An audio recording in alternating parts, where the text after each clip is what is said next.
On the economy, specifically inflation and the cost of living, Trump scores even worse. 39% approve, 61% disapprove.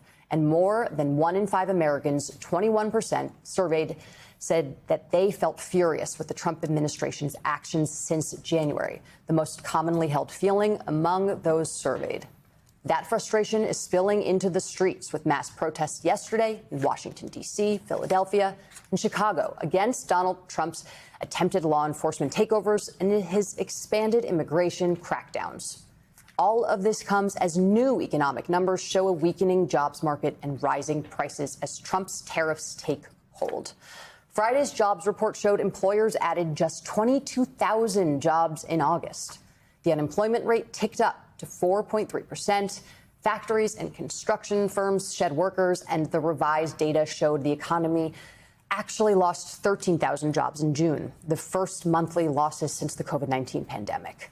And those numbers stand out even more against Trump's own promises on the campaign trail. Starting on day one, we will end inflation and make America affordable again. When I win, I will immediately bring prices down starting on day one. Starting on day one, we will end inflation and make America affordable again.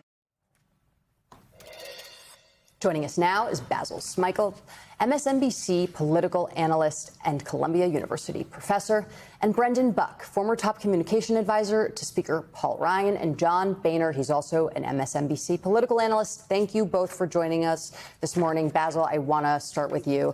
Two of the top issues, the economy and, surprisingly, threats to democracy. For as much as the conversation we were having at the time, at the end of 2024, that threats to democracy were not resonating with voters. What does this poll say to you about that? Well, the economy we can understand because those job numbers have been really terrible. Inflation has been really significant for not just for most Americans, but certainly we're starting to hear that from farmers, from rural Americans, people who really supported the Trump agenda in one way, but are feeling on the other side of it, particularly with the tariffs. There's an interesting report, I think it was in Times the other day. John Deere, for example, is incredible. A major company in the U.S. is feeling it on both sides. The tariffs are raising costs on steel, but on the other hand, you have farmers who can't afford to buy their equipment. I mean, a Deere tractor costs $225,000. Exactly right. And so when you start to see those ripple effects, you can understand the economy. The threats to democracy are critical because, yes, Democrats talked about that a lot last year. But I think even though a lot of Americans still want something to be done with respect to immigration and border security, I don't know that they signed up for what they're seeing in the streets right now. And that, the sort of ripple effect of that, you know, if we're seeing this now, what else can come down the road, I think is something, a message that Democrats have been pushing that is resonating. Yeah, it's interesting when you say threats to democracy. Republicans and Democrats say different reasons why they feel like there are threats to democracy. But where there's no ambiguity is the economy. 25% of folks say it's their most important issue, Brendan. And when you look at the tariffs and how Trump is handling trade and tariffs, 22% somewhat disapprove, 45% strongly disapprove because they are looking at the way it's already impacting them. How are you thinking and watching this? And when you're talking to folks, what are they telling you? Because you talk to regular folks just like we do, and the folks we're talking to are really concerned, and they blame Donald Trump. Brendan? Well, it's the core promise of Donald Trump's campaign, as you said earlier. I mean, we just had an election that basically came down to the cost of living, and we know what the politics are when cost of living isn't looking good. And so he has had 6 months. I think people were giving him some time to to make his case, put his policies in place. And obviously that hasn't turned around. Now I think we're just getting into what's probably going first phase of this, with tariffs starting to actually have an impact and be felt by people. So we know politics can be really lethal on the economy in general, but when you made this your core promise and your policies are having the direct opposite effect that you said they were going to, yeah, people are going to be pretty upset. And I think that's where the sort of middle falls out for Donald Trump, and he can't sort of be saved just by his base. Do you think this is an administration, a president who would turned course, right? One of the things that even Democrats say President Biden didn't do enough is talk about the economy early on and what they were doing. It seems like Donald Trump hasn't learned any lessons from him. Well, I don't think Donald Trump will have any problem saying that things are going well, but people ultimately feel things no matter what you're saying. You can talk up the economy a little bit, but ultimately presidents for decades have learned that there is a limit to how much you can tell people they're doing better when they don't feel that way. So he'll probably try to create his own reality. And I think at some point we have seen that he knows that the tariffs can have bad impacts. He's turned course a few times on them. But at this point, I think some of he has made sort of a long-term bet at this point that this is the policy he's going down. You can't convince him otherwise. And he's just going to have to deal with it and maybe try to change the subject, which he's very good at doing. Mm-hmm. And another number that stood out to me in this poll, and I think is maybe counterintuitive to some of the assumptions that I had made of the Democratic electorate so far, which was that while Republicans still prefer an outsider, 6 in 10 Republicans have said that they want a politician who's an outsider. Democrats actually prefer an insider. 3/4 of Democrats say that, even after all of these candidates who have come out on the platform of generational change and being a sort of hard scrabble on the outsider, and that the effectiveness of party leaders in the wake of Democrats' 2024 election loss is what they would prefer, and that independents are also more in line with Democrats. 6 in 10 also want an insider with experience. What is your take on that? That stood out to me too. And what I interpret it as, we want someone that's not politics as usual, but we still actually need someone to get things done. We actually need someone that is accountable, that is transparent, that understands how the bureaucracy actually works.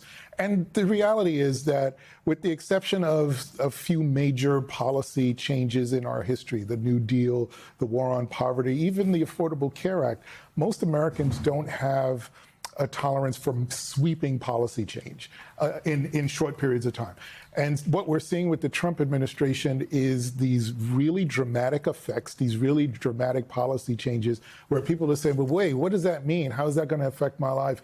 And he's not actually very good at explaining it outside of bravado. So what I think voters are reacting to is this sense of, take me down a path where you're actually explaining to me and walking me through how my life is going to get better. I don't mind you shaking up the system, but I do at least want to be able to plan for my future. And I think that's what the polling is reacting to. Yeah, we have brought you on a lot and beat you up about the Democratic Party approval. So, Brendan, I'm going to go to you in this polling. Republicans aren't much better, right? The views and opinions of the Republican Party, 57% unfavorable. Favorable is just 43%. It seems like we focus so much on how unpopular the Democratic Party is, but the Republican Party is right there with them.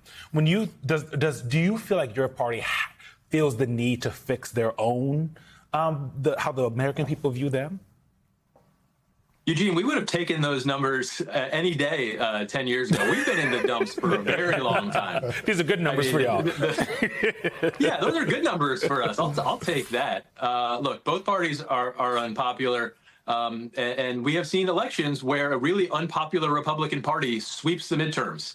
Because they're ultimately just more a reflection of the party that's in power. So those matter. It's not that they're not meaningful, but there are more important factors, I think, going into a midterm election. You talked earlier about the threats to democracy being really high, and Eugene, I think you made a good point about how in the last election a lot of people saw that, a lot of Republicans saw that as an issue too. Today, that being so high tells me that Democrats have a lot of enthusiasm. That's a rallying cry for Democrats right now. And the basic long way of saying the issue that's most important to me at this point is which party has more energy, and I think that's clearly Democrats. Democrats are the ones in the streets. Democrats are the ones protesting. We have had very mixed results or bad results of elections recently when Donald Trump is not on the ballot. Midterms are just about which party can turn out their voters or base voters, and ours don't seem to come out very much when Donald Trump isn't on the ballot. So I think that's probably more important than whether people think the party is popular or not. Yeah, the special elections over and over, Democrats have been overperforming over the last few months. There are really so many fascinating questions that were asked in this poll, specifically in the Gen Z section of this. Young men who voted for Trump ranked having children as the #1 definition of success, versus young women who voted for Harris ranked it as last in a list of items. But I want to ask actually both of you just about some numbers that amongst the Gen Z cohort that haven't seemed to move, which is 45% of young men approve of Trump's handling of deportations and immigration. There was obviously a lot of conversation about the Trump bro and young white men gravitating towards Trump this election. I mean, what do these Gen Z numbers tell you about where that cohort stands right now? Well, I think I think you can't take that or separate that from attacks on higher ed and some of the other things that we're seeing with respect to DEI and so on, because a lot of it is projection of blame. You know, who is to blame for your economic status, your inability to be the masculine self that you should be as a man. We've heard a lot of that language. I see a lot of that language. Oddly enough, it comes into my feed a lot, this whole question of masculinity. So I think listen, I disagree with it, but that has resonated across several elections, and I think that's what it may be reflected in that polling there. But it's something that Democrats really do need to pay attention to, because they're losing a lot of men, a lot of older Democrats, particularly of color, who are voting more Republican, and how it's affecting the economy. It's a serious question. Brendan, last word on the Gen Z of it all, because we are seeing Gen Z men of all races being a little bit more Republican. This is also something you probably would have taken when you were much more active on the Hill. Yeah, I mean, I sort of go back to what I was saying earlier. I mean, that's a demographic that Republicans would never have been able to count on before, and Donald Trump brought them in. Whether or not, I mean, those are what we would call low propensity voters, particularly for Republicans. And so expecting that they're going to come out in a midterm when Donald Trump isn't on the ballot, that's a tough proposition for Republicans. And it's also not surprising if they end up sort of softening on their support, because they weren't terribly bought into this in the first place. It was sort of a moment. So the Republicans have a lot of work if they want to keep those people in the boat, on the team, and showing up.